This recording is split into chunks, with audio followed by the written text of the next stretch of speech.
Most men over the age of 25 have grown up in a world where, overwhelmingly, the male gaze was the norm.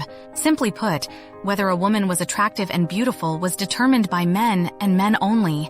More recently, a different way of looking and judging has come up, that of the female gaze. Now guys, many of you might be tempted to write this off as just another form of wokeism. That doesn't interest you. However, for your own good, I encourage you to keep watching and learn more about the female gaze.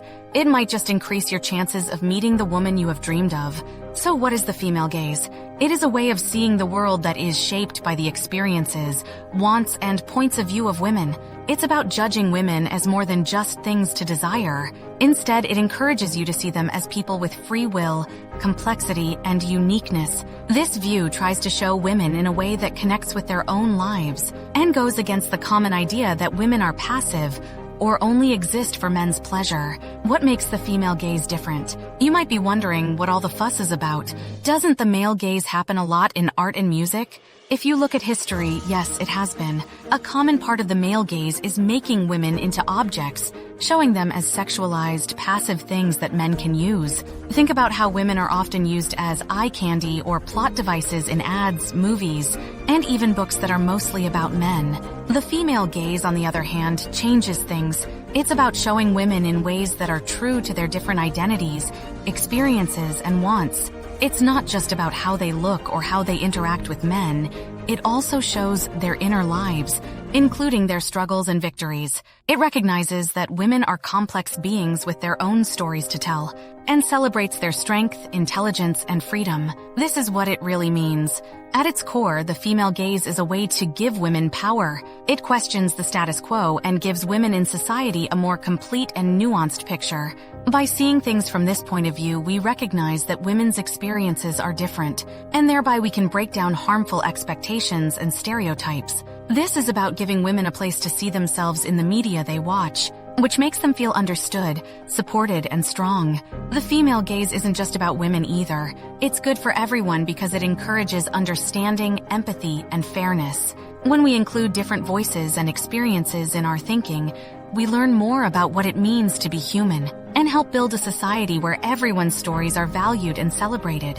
What are the pros and cons for men? On the one hand, accepting the female gaze can help make depictions of male-female relationships more real and meaningful, instead of keeping unrealistic expectations alive or creating unhealthy relationships. It promotes better and more equal interactions between men and women. Men are shown as partners instead of heroes, as people who work together instead of people who save the day. For some men, though, the female gaze might feel strange or even dangerous. In the end, it goes against traditional ideas of what it means to be a man, and how men should be dominant. But here's the thing. Accepting the female gaze doesn't make men less important. On the contrary, it makes them more important. Men are often held back by societal expectations of what it means to be a man. But the new concept of the female gaze encourages them to be vulnerable, empathetic, and emotionally deep. Getting rid of the restrictions of the male gaze gives men more freedom to explore and express who they really are. Of course, the female gaze has its problems, as does any change in point of view. Some might say that it swings the pendulum too far in the other direction, ignoring male experiences or supporting ideas that men aren't smart or sensitive. But what's important is to find balance, to value and honor the range of human experiences, without falling into the problems that come with limiting them or excluding them.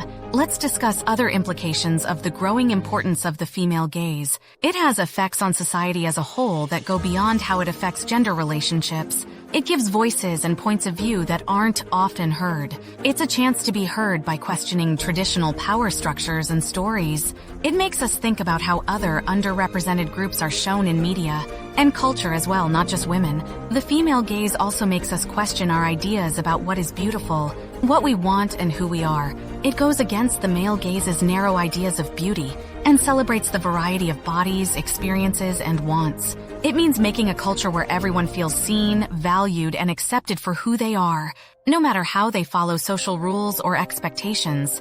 To wrap it all up, the female gaze is a big change in how women are seen in art, media, and culture. It shows women in a more inclusive and real way, It questions the power of the male gaze and encourages us to see gender and sexuality in a more complex way. We not only give women more power by highlighting their voices and experiences, but we also learn more about what it means to be human as a whole. Again, guys, don't brush aside the topics I discussed as just woke nonsense. The fact of the matter is that women's views on male-female relations have changed more in the past 10 or 15 years than they have in the 3 or 4 decades before that, and so have their views on what they expect from men. Don't get angry or bitter about this. Just accept it, learn about it, and benefit from it. That's all for now. I hope to see you again soon when the next video from version 2 point of view comes out. Bye-bye for now.